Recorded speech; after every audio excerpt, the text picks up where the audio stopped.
क्षमा breaking Jain news.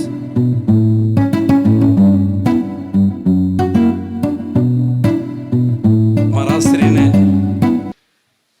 हम किशनगढ़ वासियों पे असीम असीम असीम कृपा की,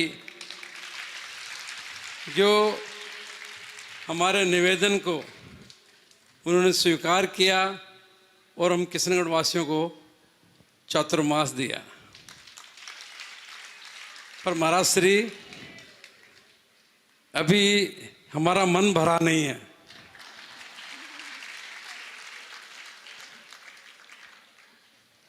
ये तो पता ही नहीं पड़ा कब निकल गया समय इतना जल्दी, लेकिन अभी हमारा मन नहीं भरा है।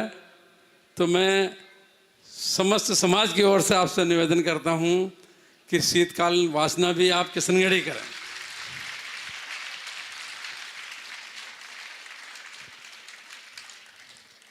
महाराज जी, निश्चित रूप से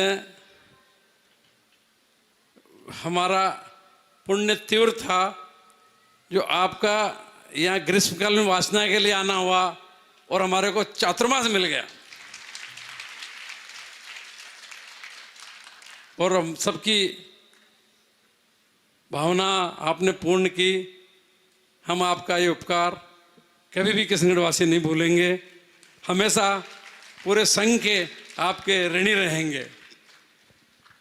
अभी इन्होंने बोला कम्युनिटी सेंटर के लिए, तो कम्युनिटी सेंटर तो बनाया ही इसीलिए है कि, और उसको महाराज श्री इसको बनाने से पहले मल्टीपर्पज उसमें व्यवस्था की थी। मैं इसको आपको इसके पीछे पूरा आपको बताऊं पूरा कि एक दिन मैं पाड़ा जी की दुकान पे चौराहे पे खड़ा था, तो गुलाब चंद जी गोदा साहब ने मेरे को कहा,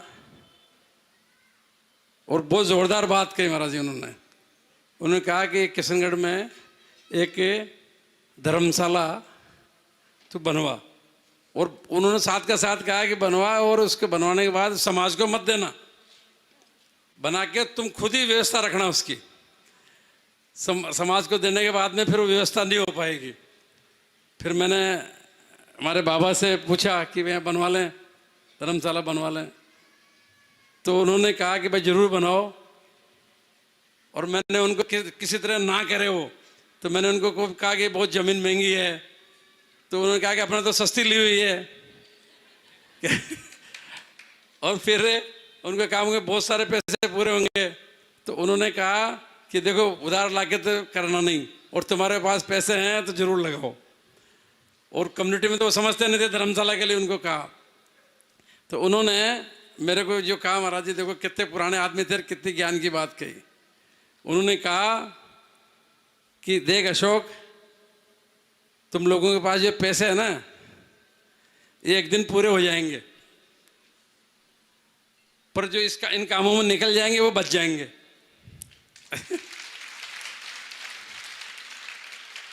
तो महाराज श्री इसको है ना बनाने से पहले सारा किशनगढ़ छोटी जगह है, और छोटी जगह में या भाई कोई शादी ब्याह हो तो कोई और रहने के लिए जगह नहीं। उससे आज तो अब तो बहुत सारी बन गई, उस समय बहुत कम थी। तो और पहले आई कैम्प लगते थे, तो आई कैम्प पे हॉस्पिटल के बजाय ऐसे धर्मशाला में लगते थे। तो आई कैम्प का भी इसमें डिजाइन की, जो बड़े बड़े कमरे बनाए ना, वो इससे पे 150 पेशेंट रह सके, 150 पेशेंट के बेड लग सके, बाहर बरामदा सारे ड्राइंग करके उस हिसाब से बनाया। और कभी महाराज जी का चातुर्मास हो तो वो भी इधर हो सके, उधर ठहर सके, सारा उस हिसाब से व्यवस्था की। पर महाराज जी आपके चातुर्मास से इस पूरा कम्युनिटी का पूरा बिल्कुल कण कण पवित्र हो गया। और हमें पता ही नहीं था कि इस कम्युनिटी में इतनी जगह ये ऐसे भी काम में आ सकती है। आपने पूरा, चाहे नीचे का चौक मैदान फंवारे वाला चौक हो, चाहे ऊपर वाला हो, और चाहे उस तरफ अपने अतिथि घर की तरफ हो, चाहे इधर हो, चाहे बाहर की तरफ हो, एक एक कण कण आपने पूरा पवित्र हो गया। और एक एक जगह हमें भी रास्ता बता दिया कि ऐसे भी व्यवस्था हो सकती है। और मैं तो ये आप कह रहे हो कि ये कम्युनिटी सेंटर की वजह से हो गया, कम्युनिटी सेंटर पवित्र हो गया, उसका भाग्य खुल गया कम्युनिटी सेंटर के महाराज का चातुर्मास मिला। और महाराज जी हमारी तो यही भावना कि अगला चातुर्मास भी आपका यही हो, हमारा भी मन भरा नहीं महाराज जी। और महाराज जी अगर आपको पंचकल्याण मान लो करवाने जाना है तो पंचकल्याण करा के वापस इधर आ जाए महाराज जी, कोई दिक्कत नहीं है। महाराज जी आपको वापस एक बार एक किशनगढ़ में पंचकल्याण, आपको किशनगढ़ में कोई मंदिर बनाएगा उसका पंचकल्याण भी कराएंगे आपसे, और इधर आपका चातुर्मास भी कराएंगे, और आप हमेशा भावना हम तो हमेशा पाते रहेंगे, और आपका भी आशीर्वाद इसी तरह हमारे को मिलता रहे। इन्हीं भावनाओं कामनाओं के साथ महाराज श्री के चरणों में बारंबार नमोस्तु। आप सभी को सादर जय जिनेंद्र। मुट्ठी में जो शक्ति है वो उंगलियों में नहीं, मुट्ठी में जो शक्ति है वो उंगलियों में नहीं, रस्सी में जो शक्ति है वो धागों में नहीं,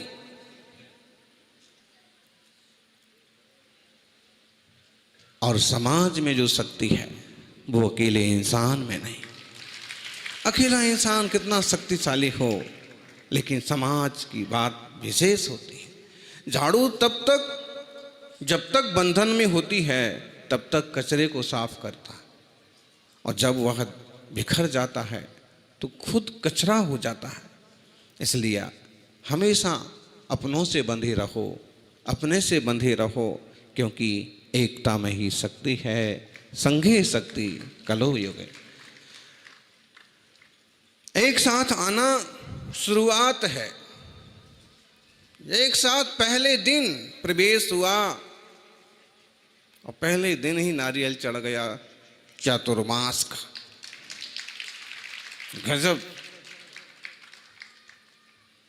एक साथ आना शुरुआत है, एक साथ रहना प्रगति है, और एक साथ मिलकर काम करना सफलता है। ये समाज पूरे देश के समाज के लिए उदाहरण है। आप कुछ भी कहो, पहले दिन अशोक जी ने श्रीफल चढ़ाया, अच्छा ये ग्रीष्म काल भी यही होना है, ये चातुर्मास भी यही होना है, और ये शीतकाल भी। इतना बड़ा तो कोई बड़ी सोच वाला व्यक्ति सोच सकता है। अरे भाई, कहाँ स्वल्प प्रवास और कहाँ साल भर का प्रवास। फिर एक दिन शुद्धि के निमित्त से इधर हमारा जाना होता, अशोक वाटिका, उसका असली नाम क्या अशोक वाटिका का, अशोक वाटिका ही बोलते हैं हम, वो फार्म हाउस छोटा वाला इधर। तो फिर एक दिन अशोक जी आए कि आप इसको देख लीजिए, आप एक बार इसमें चरण लगा दीजिए, कम्युनिटी सेंटर। हमने कहा इसमें हमारा क्या काम है, तो नहीं नहीं एक बार आप पधारो। तो अंदर गए। कुछ नहीं, हमारा कुछ निर्णय नहीं है कि यहाँ रुकना भी है कि यहाँ आना भी है। आप देखिए, जो आप सोचते हैं पूरी शिद्दत से सोचो, वो सार्थक और सफल कैसे होता है, उसके लिए आप उदाहरण मान लो। हमारे मन में कुछ भी नहीं है इस भवन को लेके, लेकिन आकर के यहाँ महाराज जी रुकेंगे, यहाँ बड़े महाराज रुकेंगे, ये आचार्य श्री का रुकने का कक्ष है, यहाँ श्री जी विराजमान करने के लिए, यहाँ ऊपर चाहें तो आपके लिए ऊपर वाला भी कक्ष बहुत बढ़िया है, 3 तरफ से हवा आती है। दुकान कैसे चलती है हमको समझ में आने लगा। और उसको खरीदना है कि नहीं खरीदना है, आओ तो सही एक बार।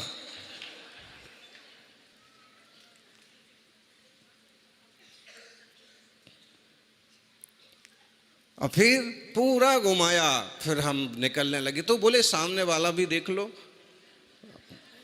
सामने वाला भी जब यहाँ तक आए हैं तो चलो इसको भी देख लो। तो फिर यहाँ एक स्थायी चौका चल सकता है, यहाँ आराम से 150 आदमी बैठ सकते हैं। कोई दीक्षा वगैरह हो तो यहाँ मेहंदी का कार्यक्रम हो सकता है।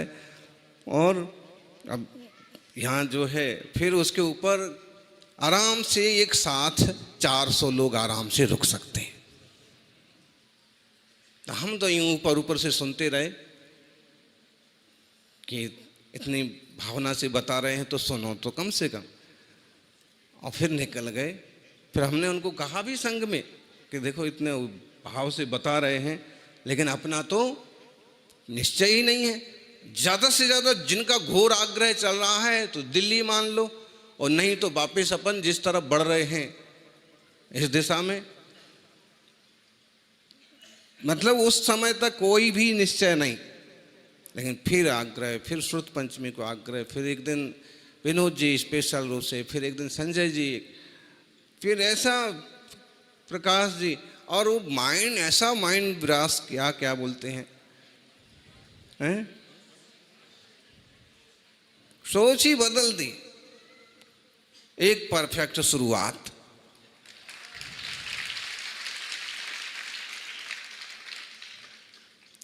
आम, चूंकि प्रवचन का विषय नहीं है, लेकिन इसे हम प्रवचन में ले लेना अच्छा समझते हैं।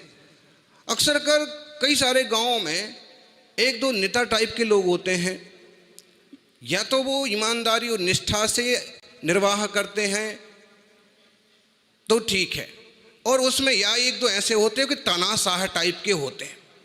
वो जो करें सो परी समाज को मानना पड़े, वो जो कहें, माने एक दबाव टाइप से, एक हृदय से, जैसे अभी बोला और सब ने दिल से तालियां बजाई कि बहुत बढ़िया, अगला चतुर्मास भी, शीतकाल भी, जो जो बटोर सको सो, ये दिल से हुआ। लेकिन कई बार कुछ चीजें उन तानाशाह टाइप के एक ही स्थान करने वाले या केवल अपने को आगे करने वाले लोगों को एक आदर्श समाज देखना है तो किशनगढ़ आके देखो।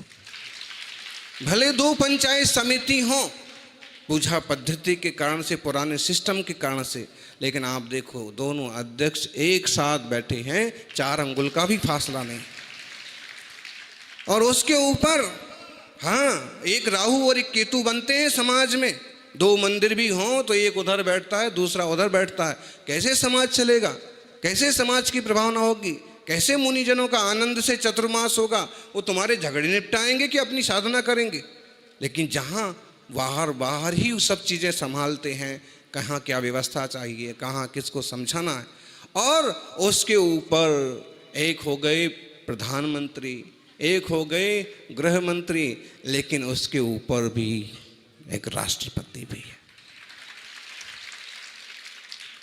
ये खास इस समाज की सबसे बड़ी खास, अशोक जी ने कह दिया, बात खत्म हो गई। इतना आपस का प्रेम वात्सल्य अगर हर गांव के समाज में हो जाए तो मुनि राजों को किसी से पूछने की दरकार नहीं पड़े, उनको कोई अपनी व्यवस्थाएं साथ में लेके चलने की जरूरत नहीं पड़े, कोई आपो आप साथ चलें।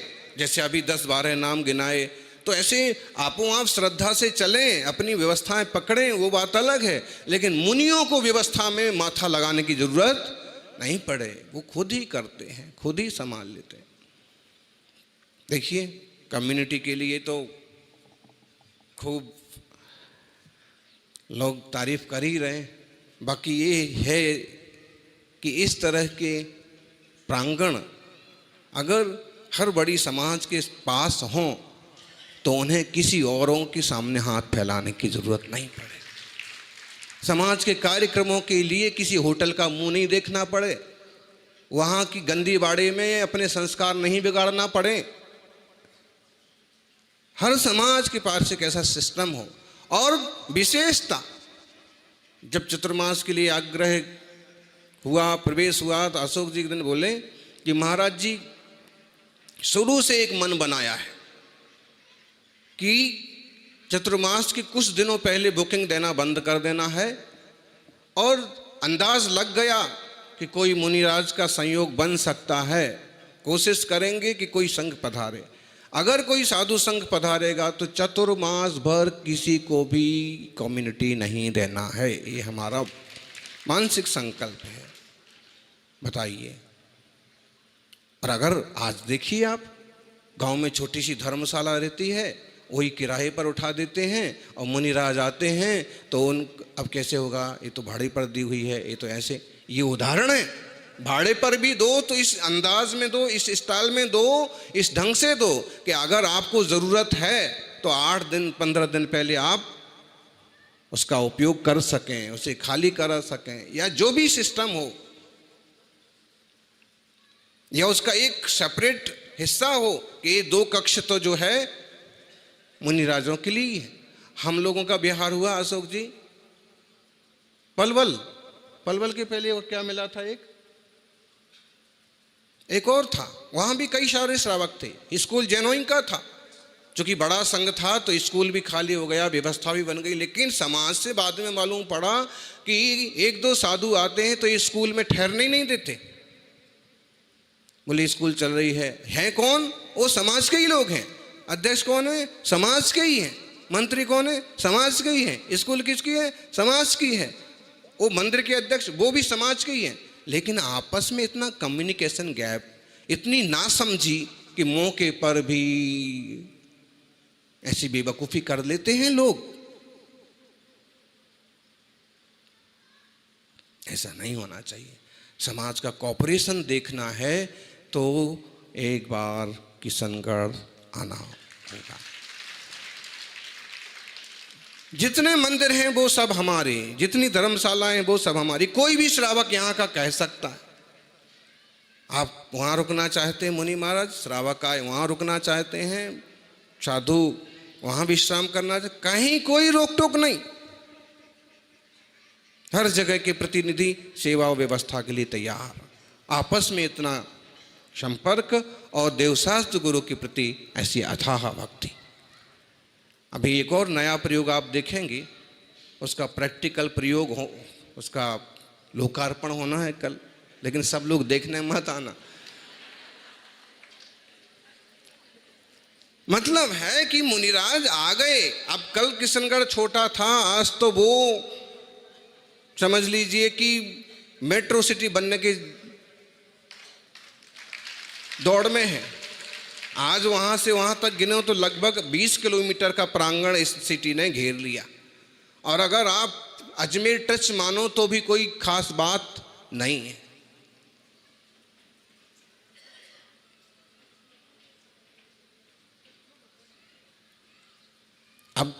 अब इस बड़े शहर में शुद्धि की व्यवस्था,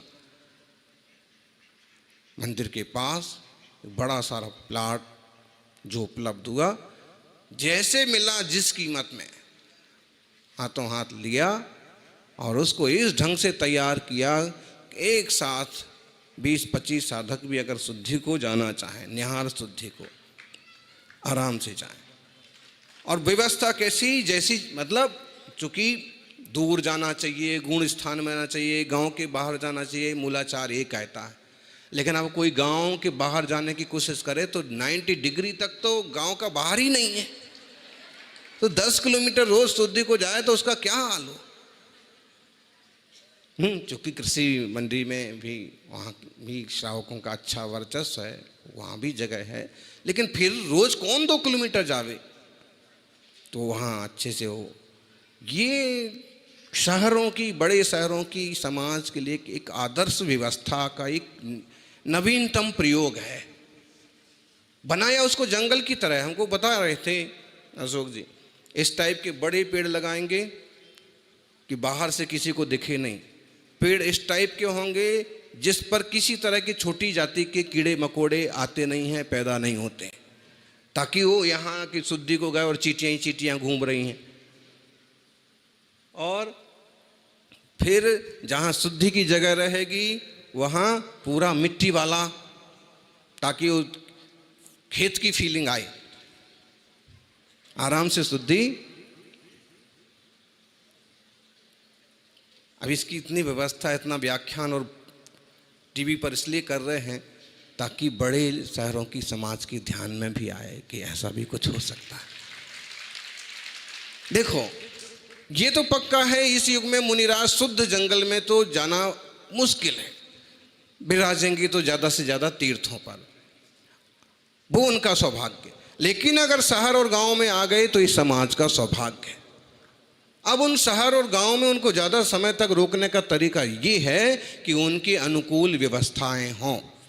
दिल्ली और मुंबई तरफ जितने प्रवास हुए हमारे, और जितने लोगों ने आग्रह किया, हमारी 2 शर्तें पहले रहती थी। 50-50 वाली नहीं,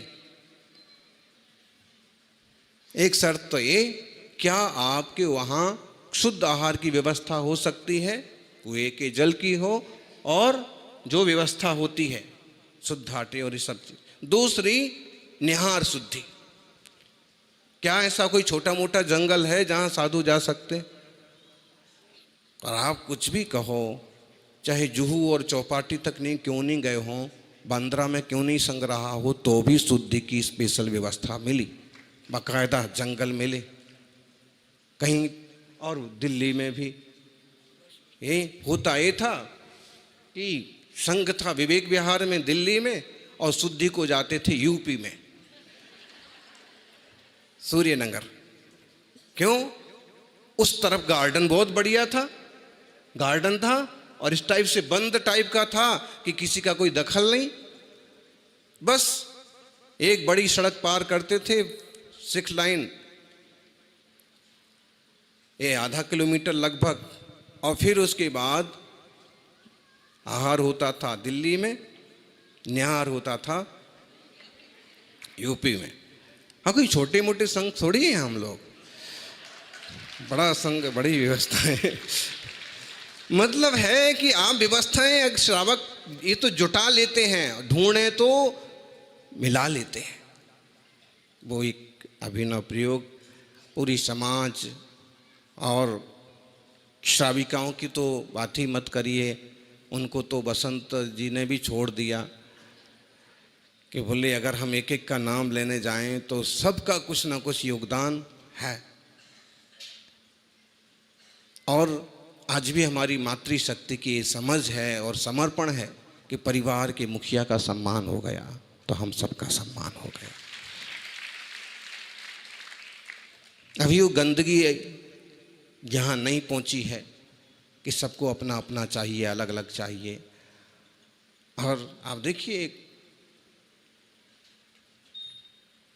एक दिन सुरेश जी को निवेदन कर रहे थे कुछ लोग कि ये कार्यक्रम आप कर लीजिए, इसमें ध्वजारोहण आप कर लीजिए, आप कर लीजिए।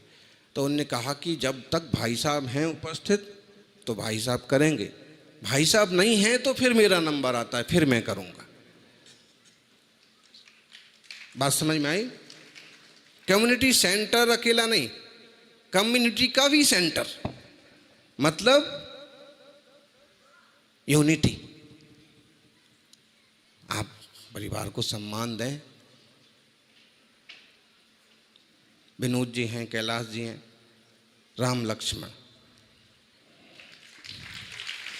प्रकाश जी हैं, महेंद्र जी हैं, संजय हैं, पुनीत हैं, अशोक जी हैं, इंदर जी हैं, तो ऐसे और कई युवाओं में भी हैं। तो ये प्रकाश जी, वो विमल और महेंद्र, तो मतलब है अच्छा, ये समझ सब लगभग सबको है कि बड़े भाई अगर आगे हो गए तो फिर किसी को ज़्यादा चपड़ चपड़ करने की ज़रूरत नहीं है। उसमें सब बाकायदा खुश हैं, ऐसा नहीं कि मायूस हों या हीनता महसूस करें। इस तरह की आत्मीयता प्रत्येक परिवार में हो तो एक श्रेष्ठतम समाज की संरचना हो। सौभाग्यशाली हो। लोग कहेंगे महाराज जी को क्या हो गया, अध्यात्म की बजाय समाज की प्रशंसा करने में लगे हुए हैं। लेकिन इस तरह के संयुक्त परिवार और इस तरह के समर्थित लोग, एक और हैं ये भी, रवि और चंदू, नाम भी दोनों के एक रखे गए, चंदू। 2 भाई हैं कितने, ऐसा। ऐसे ही श्राविकाओं में भी कुछ श्राविकाएं तो अभी से लेके कब से शुरू से देखते हैं, वो उनका स्थान पक्का, उनका आसन पक्का, और उनकी गैंग पक्की। वो 8-10 आपको हर हाल में, हर समय, हर कार्यक्रम में। निश्चित रूप से चूँकि मुनिराजों को इन सबों से बहुत ज़्यादा प्रसन्नता भले ना हो, लेकिन इस तरह से उनको अनुकूलता पूरी मिल जाती है कि समाज समझदार है और सावधान है, तो हमें कुछ सोचने की, बोलने की ज़रूरत नहीं है। और बता रहे थे ना, सबसे ज़्यादा फ़ोन किसका चलता था, विनोद जी का। अब कोई दूर से आया है तो उसको भेजने के लिए गाड़ी तक, ये हमको आज मालूम पड़ा कि किसी को लेने के लिए गाड़ी भी जाती थी। आने वालों की तो फिर एकदम कहें, उसको तो एकदम आपने बिल्कुल ऐसा फील करा दिया कि जैसे, इसीलिए लोग बोल बोल के जाते थे कि ऐसा तो कहीं नहीं हुआ। बहुत बड़े मन से और बड़े मंच से, बड़े भाव से सब लाभ ले रहे हैं। वो छोटा सा उदाहरण जो दिया, चिड़िया चोंच भर पानी, छोटे कार्यकर्ता की भी अपनी एक वैल्यू होती है। कई बार हमें ऐसे लगता हो कि वो कभी दिखे नहीं, वो कभी दिखे नहीं। कई बार होता है कि छोटी सी कील होती है, वो इस तरह से लगी रहती है, घुसी रहती है कि वो दिखती तो नहीं है, लेकिन अगर वो ढीली पड़ जाए तो पूरा स्ट्रक्चर ढीला पड़ जाए।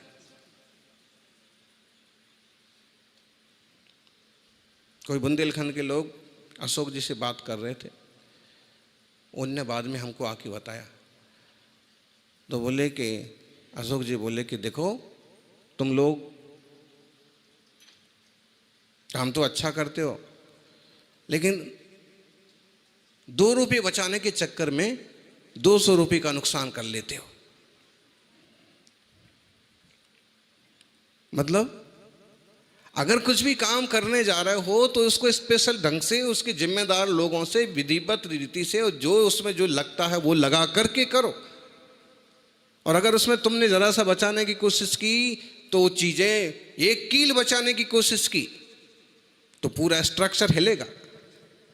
इसलिए जहां जितना जरूरी है वो करो।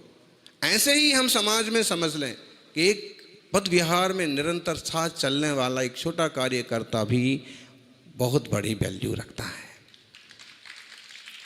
पूजा में इंद्र बनने वाले की जो कीमत है वो तो है, अद्भुत है उसका भाग्य, लेकिन पूजा में पुजारी बन के आए हैं और द्रव्य देने का भी सहयोग कर रहे हैं, उसकी भी अपनी एक उपलब्धता है, उपस्थिति है, उसका भी अपना एक भाग्य है। अलग अलग कमेटियों के नाम लिए जा रहे थे। शौच कमेटी, बताइए ये शौच की कमेटी वाले कितने बार शौच गए? साथ जरूर गए।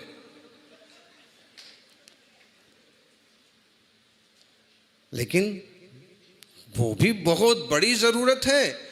मुनि संघ निकला है प्रातःकाल निवृत्ति के लिए, तो 150 श्रावक साथ में जाएं, ताकि मुनि की महिमा समाज को दिखे, ताकि कोई अवैध तत्व है तो उसको समझ में आए कि भाई ये तो अद्भुत तपस्वी हैं और इनके लिए कुछ गलत बोलना या सोचना ठीक नहीं है। आपो आप प्रभावना होती है।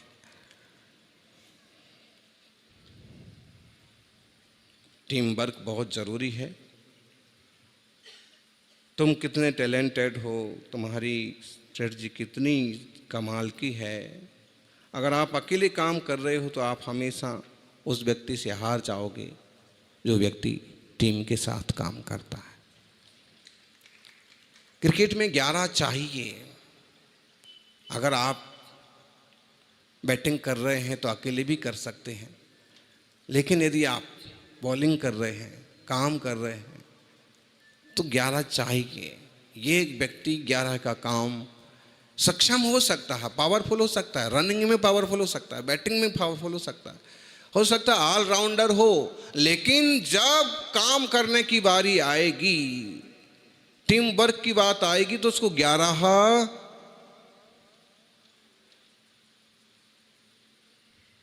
चौका लगाना है। बहू का भी समझदार सावधान होना जरूरी है, सासू जी का भी, ससुर जी का भी, और परिवार का भी। उसमें एक भी अगर डिस्टर्ब है तो आप पड़गाहन करना मुश्किल हो जाएगा।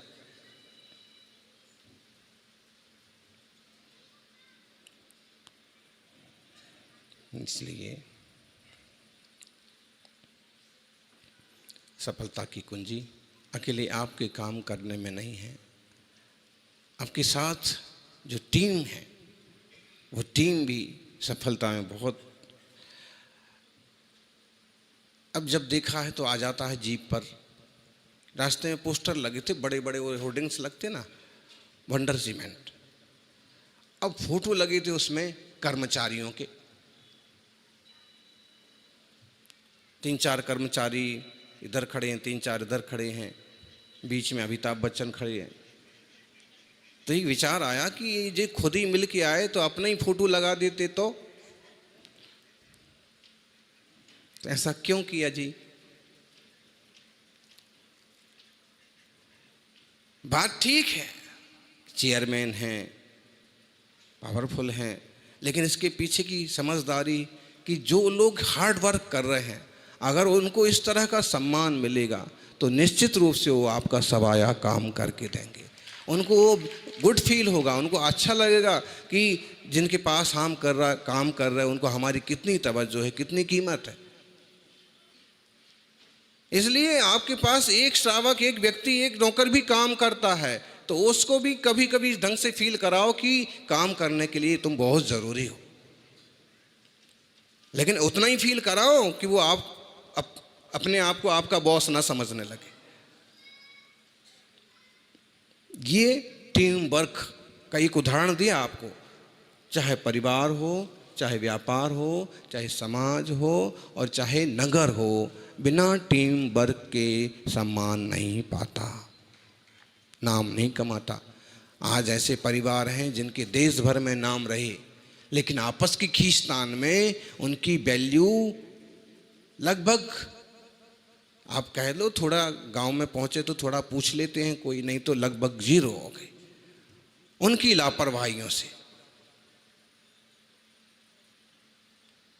आप कहेंगे कर्म का उदय, ऐश का उदय, वो सब चीज अपनी जगह है, लेकिन लापरवाही भी बहुत होती है।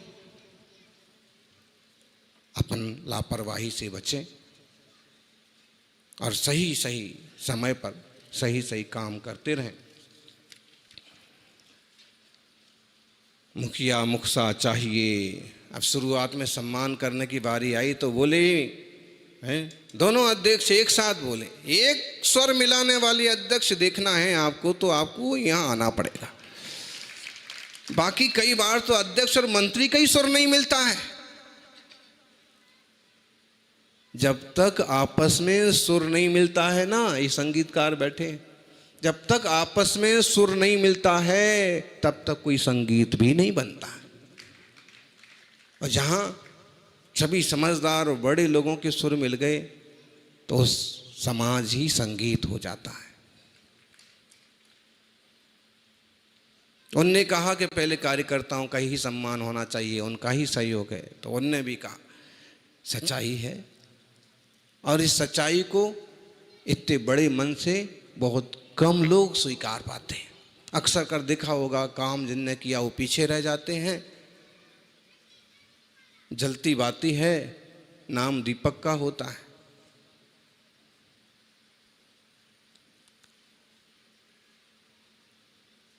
दीपावली मना रहे हैं लोग, आज मनाएं कि कल मनाएं?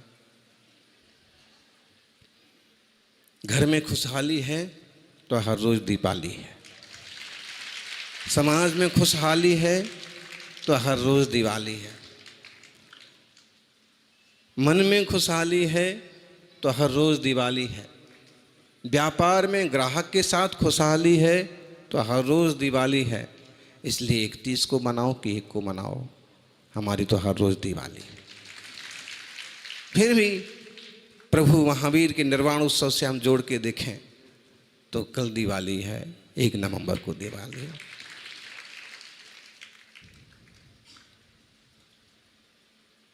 आपस में सुर मिले तो खुशियां रहती हैं। अब वो कह रहे कि नहीं ऐसा नहीं होना चाहिए, वो कह रहे हैं ऐसा होना चाहिए।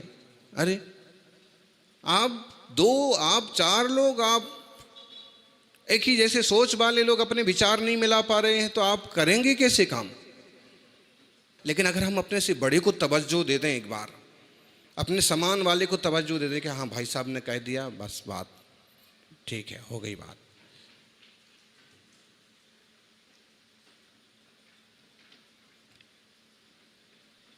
नाना जीवा नाना कम्मा नाना विहम हवे लद्दी तम्हा वयन विवादम पर समय ही बज्जे जा। ज़्यादा खींचतान करते हैं, ज़्यादा बोलते हैं तो काम बिगड़ जाते हैं। सबकी सोच अलग अलग है, अपनी सोच है, आप उसको नहीं बदल सकते। आप एडजस्ट करने की कोशिश करो। विनोद जी बोले हम तो सेवक हैं, सेवा हमारा काम है और सेवा हमारा गांव है। सेवा हमारा काम है और सेवा हमारा गांव है। तो जब इस ढंग से सोच के चलते हैं तो लोग साथ चलते हैं, साथ में काम करते हैं। आज देख लीजिए आप, काम के वैद्य भी बैठे हुए हैं और नाम के वैद्य भी बैठे हुए हैं। काम के वैद्य ऊपर बैठे हैं और नाम के वैद्य, लेकिन जब नाम और काम दोनों एक साथ जुड़ते हैं तो मुकाम हासिल हो जाता है।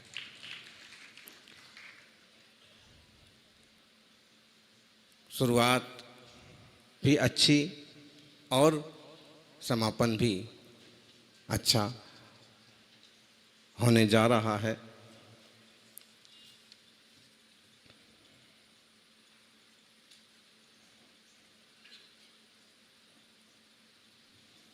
सच्ची है, जितनी आपकी क्षमता है उतना काम जरूर करना चाहिए। और कौन सम्मान करे, किसका सम्मान करे? बोले हम तो एक दूसरे का साथ काम करते हैं और एक दूसरे का सम्मान करते हैं। सही है,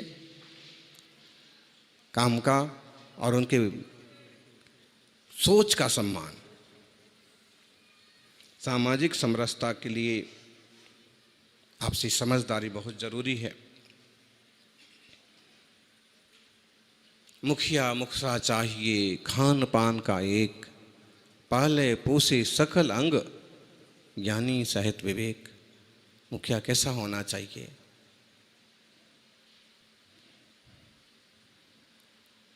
मुख जैसा, एक मुख खाता है और सब अंगों का पालन पोषण हो जाता है। ऐसे ही समाज में मुखिया दिखने वाले एक होते हैं, दो होते हैं, लेकिन पोषण पूरे समाज का होता है। इस तरह का प्रत्येक परिवार में, प्रत्येक समाज में माहौल बने।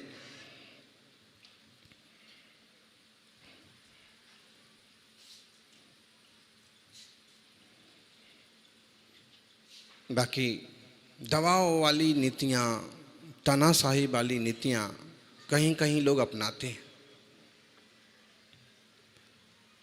कुछ संस्थाएं, कुछ ट्रस्टी ऐसे होते हैं कि इस तरह से वो पेश आते हैं कि जैसे वो सब कुछ है। अच्छा, अपने से नीचे या समान वालों से कदाचित पेश आए तो एक बार ठीक भी मान लो, कई बार वो गुरुजनों से ही उलझ पड़ते हैं। आपके सामने शायद ही कि जो ये आजकल सोशल मीडिया है ना, ये बहुत खतरनाक चीज़ है। भले से अच्छा भी मान लो कि अच्छी चीज़ें भी आती हैं, नहीं तो इससे आपको मालूम पड़ा अभी इन्हीं महीने 15 दिन में 2-4 ऐसी घटनाएं घट गई कि वो महाराज जी को चिल्ला रहे हैं, वो माता जी पर अनुशासन कर रहे हैं, वो पूरे समाज को अकेले ही बड़बड़ाए जा रहे हैं। तो जो खींचतान वाली है, तानाशाही वाली स्थितियां हैं, ये किसी भी तरह से समाज के हित में नहीं है। हो सकता है आपकी विचारधारा अलग हो, मानसिकता आपकी अलग बैठती हो, तो अभी समझौता तो किया ही जा सकता है, समझदारी तो रखी जा सकती। किसी विषय को लेके किसी चतुर्मास में और किन्हीं त्यागी वृत्तियों से भी अगर मन नहीं मिल रहा है तो इतना धैर्य तो रख ही सकते हैं कि भाई दीपावली तो हो जाने दो। मतलब है कुछ लोग इतने भारी पड़ जाते हैं कि मुनिराज तक को समझाने पहुंच जाते हैं। भाई मुनि हैं, अगर वो मूल गुणों का पालन कर रहे हैं, आत्मनिष्ठ हैं, शांत हैं, सहज हैं, और कदाचित उनसे कुछ आक्रोश बस कह दिया गया, तो आप इसको इस ढंग से लो कि या तो वो आपके हित में है या वो गलती है तो वो सुधार लो। क्यों? क्योंकि शांत सहज साधना करने वाले कुछ बोलेंगे नहीं, पहली बात तो, और कभी कुछ भूल गया तो उसका स्वीकार करके वो परिवर्तन, वो चेंजिंग कर ली जाए, ना कि उनको ही समझाने पहुंच जाए। अनुकूलता, मुनिराज की त्यागी वृत्ति की अनुकूलता समाज रखे कि वो श्रावकों की तरह हर चीज में शामिल होते रहें। स्वाभाविक कोई भी समझदार कहेगा कि मुनियों को तो मुनि की तरह रहना चाहिए और श्रावक उनकी अनुकूलता रखें। अगर उनका 12 बजे का सामायिक का समय है दोपहर का, तो उसके पहले पहले सब कार्यक्रम खत्म कर लें, ना कि उनको कहें कि नहीं महाराज आपको तो बैठना पड़ेगा, 12 से 1 भाई बैठना पड़ेगा, इसमें तो बोलियां लगेंगी, आपको तो रहना पड़ेगा। ये खोटे आग्रह ठीक नहीं। ये एक तरफ तो हम चाहते हैं कि शुद्ध और अच्छे साधकों के दर्शन होते रहें, और दूसरी तरफ खुद ही शीतलाचार को पोषित करें कि आपको तो रात को भी बैठना पड़ेगा, 8 बजे तक तो सब लोग बैठते हैं, 8 बजे तक सब लोग बोलते हैं। आप श्रावकों के लिए बुरा नहीं लग जाए, लेकिन आप कोशिश करें कि सामायिक का समय हो गया तो बहुत विनय से निवेदन करें, गुरुदेव 7 बज गए, अंधेरा हो गया, आप सामायिक करें, मैं कल आपके दर्शन को फिर आता हूं। मतलब कोई भी चीज खूब विनय से कही जा सकती, खूब आनंद से, और वो स्वीकार कर, और समझौता वो ना करें। महाराज जी इस भवन में रुके हो तो देखो ये सब कुछ ऐसा बिगड़ ना जाए। अशोक जी आए एक दिन, ऐसे पता नहीं ऐसे आते हैं और कुछ ना कुछ अपना अच्छा वेश है, इससे बोले महाराज जी सब ठीक तो है ना? तो अब ठीक तो क्या है, साधु को तो साधना करना है, फिर भी श्रावक का कर्तव्य है कि बीच बीच में पूछते रहें कि कोई आकुलता वाली बात तो नहीं है, कोई विपरीत तो नहीं है, तो सब ठीक तो है। तो हमने कहा सब ठीक है, बढ़िया है। तो बोले कि कुछ भी तोड़ फोड़ करना हो, कुछ भी बदलना हो तो श्रावक लोग तोड़ सकते, बदल सकते, फिर बन जाएगा। क्या समझे? इतना बढ़िया वास्तु है, इतने बढ़िया पत्थर लगे हैं, फोटो लगे हैं, सब चीजें अपनी जगह ठीक हैं, फिर भी कुछ भी तोड़ फोड़ करना हो तो श्रावक लोग करें, कोई मनाही नहीं है, और फिर बन जाएगा।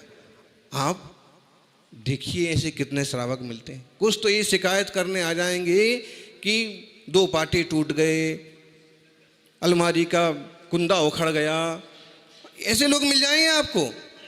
अरे भाई जितना बड़ा दिल रखो, ये हमारे देवशास्त्र गुरु हैं, ये त्यागी व्रती हैं, इनने इतनी हिम्मत की है, पीछे कमंडल लेकर के मार्ग पर निकल पड़े हैं, उसमें भी निष्ठा से डटे हुए हैं, कम पड़े हों, ज़्यादा पड़े हों, बूढ़े हों, लेकिन फिर भी निष्ठा से लगे हुए हैं। इनके लिए हम क्या कर सकते? वो जो समाधि भावना आती है 16 कारण भावना में, वो समाधि भावना क्या चीज़ है? समाधि करा देना थोड़ी है। वहाँ है जो त्यागी वृत्ति साधु उपलब्ध हैं, उनकी समता भाव बनी रहे। विनोद जी, कोई चर्चा आ गई, कोई बात आ गई, बाहर बाहर समझ लिया, समझा दिया, भाई महाराज जी को मत कहने जाओ, कोई मतलब ही नहीं है, उनको सामायिक करने दो, उनको ध्यान में बैठा रहने दो, ये अपना काम है, अपन निपट लो। जरूरी है, इस कल युग में साधना के क्षेत्र में उतरना बहुत कठिन हो गया, और जब से मोबाइल आया है तब से तो वो ही नहीं छूटता सबसे पहले तो, और पास में रहे तो चित्त की स्थिरता ना बने। मतलब इतने आधुनिक साधन संसाधन हो, फिर भी साधना के मार्ग पर कोई आए हैं तो धन्य धन्य हैं वो जीव, और उनकी हम जैसे सहयोग सेवा कर पाएं, करो। उनके विचारों से विचार भले ना मिले, लेकिन उनका जो आचरण है वो तो वही वाला है ना जो सब अपने दिगंबर मुनिराजों का है, जिन वाणी में लिखा है, कोई बात नहीं हम सेवा करेंगे। ऐसे चक्रवर्तियों की तरह अपना चित्त रखने वाली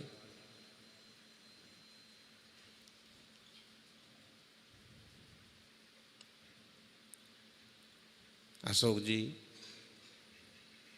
यहाँ की वरिष्ठ श्रावक जन और सभी कार्यकर्ता अपने मन को ऐसे ही बड़ा बड़ा बना करके और इस वीतराग जिन शासन की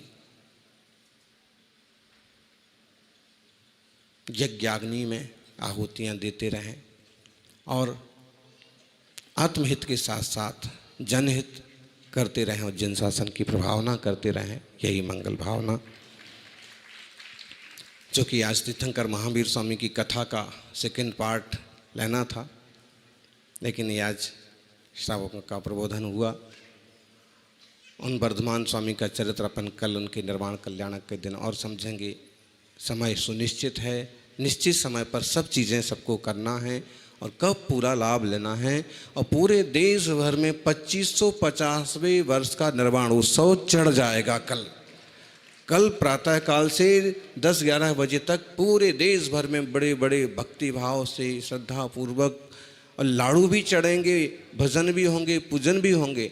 तो सब जगह उत्साह से यह चीज़ होना चाहिए। रैली जुलूस जो भी है, क्योंकि फिर 50 नहीं रहेगा। अगले ही सुबह महावीर निर्वाण उत्सव वीर निर्वाण संवत 2551 लिखना चालू हो जाएगा। और सब अपनी डायरी पर, अपनी किताबों में, अपने पत्रों में, अपने कैलेंडर्स में वीर निर्वाण संवत का भी उपयोग करें। हमने गुलाब कोठारी को कहा था जयपुर में कि आप वीर निर्वाण संवत भी लिखो ना, तो उन्हें अपनी कुछ बातें बताई कि क्यों नहीं लिख पा रहे हैं। लेकिन कोशिश करें कि हम उससे भी आगे लाएं, क्योंकि इस देश और दुनिया का सबसे पुराना निर्वाण संवत कौन सा है? वीर निर्वाण संवत। प्रैक्टिकल उपलब्ध में यही है प्राचीनतम। तो कल निर्वाण लाड़ू भी चढ़ेंगे। और क्या क्या होना है कल? तुम्हारे किसलोंस तो शाम तक चलते रहेंगे ज्ञानी।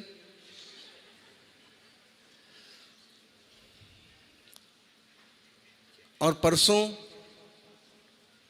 नववर्ष चालू हो जाएगा वीर निर्वाण संवत के हिसाब से। और उसके बाद भाई एकम, फिर भाई दूज, फिर भाई तीज।